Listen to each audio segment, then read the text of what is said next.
So, hello guys. Nasa madilim tayong parte. Yan.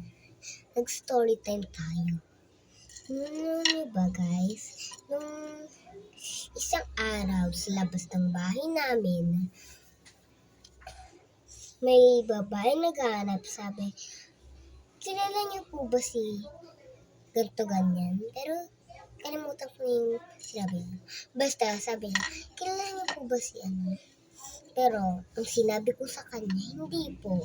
Tapos, masamang tingin niya sa akin nung sinabi ko sa kanya na, hindi po. Ewan ko kung bakit gano'n ang ginawa niya. At, natulog na ako noon. Napaganipan ko na sinaksak ako niya sa isang lugar na madilim. At pagkatapos niya ako sinaksak, nilunod niya ako sa balon. Doon niya ako nilibing. At talagang natakot ako noon pagkagising ko. Kaya hindi na ako nagsimulang lumabas.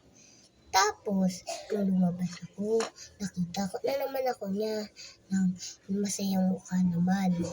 Ewan ko sa kanya kung bakit na yun ang nangyari sa kanya. Pero, ayun talaga ang nangyayari sa buhay ko. Pero ngayon, tahimik naman na ang buhay ko.